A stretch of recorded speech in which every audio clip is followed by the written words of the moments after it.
President Biden stumbling multiple times as he boarded Air Force One yesterday, and the media taking a little bit different approach to covering it compared to the last time a president had some trouble. It was President Trump at West Point going down a ramp. Take a look. He just has a hard time going down a gently sloping ramp, but do you see something possibly neurological that could be throwing off his balance? The president himself is having momentary stumbles, momentary lapses in, looks straining for a word. Oh, wow. Let's bring in Fox News contributor and media opinion columnist for The Hill, Joe Concha, to react. Joe, watching that coverage from the ramp, I really can't. Certain things I just really can't stomach. It's too ridiculous. But I want to show you some headlines, CNN headlines in particular, then versus now. Then, this is CNN, June 15th, 2020, why the Donald Trump West Point ramp story actually matters. And now you have, from March 19, 2021, White House says Biden is 100% fine after he tripped boarding Air Force One. So obviously we have a bit of a disparity here in terms of the coverage. Your thoughts, Joe? Yeah, all we want is just a little consistency. If you're going to cover Trump that way, again, this was a ramp at West Point.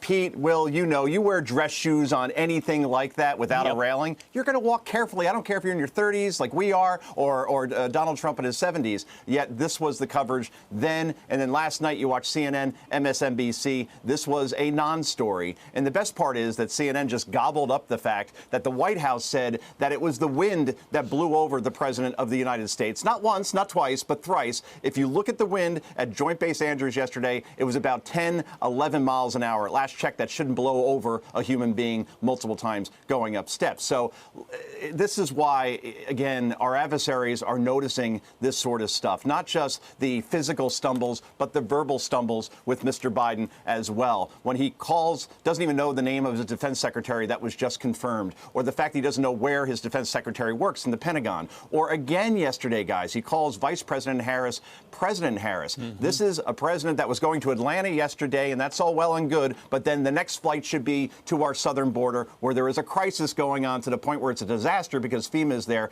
but he's not doing that for whatever reason. So, yeah, you see China mocking our Secretary of State on U.S. soil yesterday, accusing us of human rights, which is rich coming from the CCP, or you see Russia's Vladimir Putin challenging President Biden to have a public phone call that is broadcast because he knows that a press conference, adverse president who hasn't had one or won't have one for 9 weeks probably can't handle an extemporaneous call with a former KGB leader. So this is the result of what we're seeing here. Our adversaries are noticing weakness with our president and the administration, and they're going to exploit it for everything they can, guys. As our regular folks, the media may not want to cover it, but I guarantee you 3 or 4 of your family members sent you that video yesterday, as did everybody else, saying, holy cow, look at this. This is serious and legit. You're right about that. Absolutely. Including relatives that support Biden, by the way. Absolutely. Said, this is one of those things you look at and you go, me. this is not one, this is two, this is three. We got to be asking questions here. Here's another reason it matters. Because his health, while barely mentioned by the so-called mainstream press in the presidential election, was at issue. And Joe Biden actually mocked then President Trump in September of 2020 about the ramp. Listen. That's right. Biden is jabbing back, pointing to Mr. Trump's slow descent down a ramp at a West Point commencement earlier this year. Look at how he steps and look how I step. Watch how I run up ramps and he stumbles down ramps, okay? Come on. Joe, come on. Come on. Washington Post, June of 2020, with the West Point incident, if you want to call it that, because somebody walked carefully. Trump mocked by late-night host for slow walk down West Point ramp. Guess how many times Colbert and Kimmel and Fallon and Seth Meyers tackled Joe Biden falling 3 times up a ramp yesterday?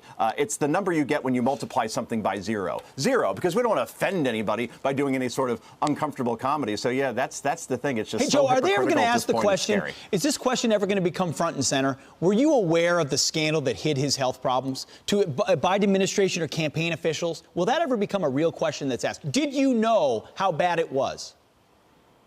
I'm going to say that today, Pete, is Rhetorical Saturday, and therefore that is a rhetorical question.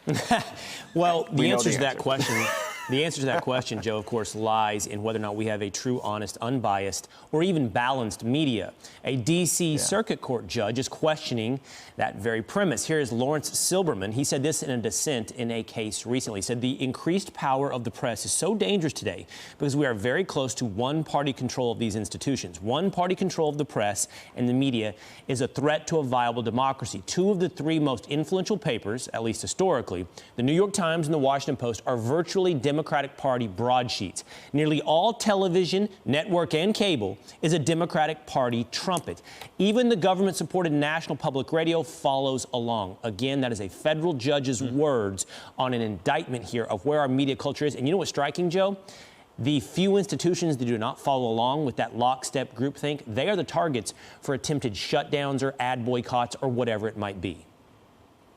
Wow. I mean, if I didn't have, this thing called an IFB, an earpiece, or, this microphone that's a little, not a very long wire, I'd stand and clap right now for that judge, because he is exactly right, particularly when it comes to the New York Times and Washington Post. Again, New York Times has not endorsed a Republican president for Canada, a Republican president since 1956 in terms of those elections. The Washington Post has never endorsed a Republican presidential candidate, period. And yeah, when you talk about mouthpieces, Gallup poll, 86% of the American people think the media is biased. In 1976, 72% actually supported the media and trusted it. So that number's been turned on its head. 84% say it bears the blame for division in our country. 79%, according to Survey Monkey and Axios, believe that, and this is 79% of independents, by the way, so take the blue team and the red team out of this, say that the media knowingly reports news they know to be false. So, yeah, I'm surprised that we're not hearing more of this from federal judges in terms of the interpretation of the way the media is doing its job at this point, which is, unfortunately, to serve one party instead of challenging those in power, regardless if they're Republican, Democrat, or otherwise, guys.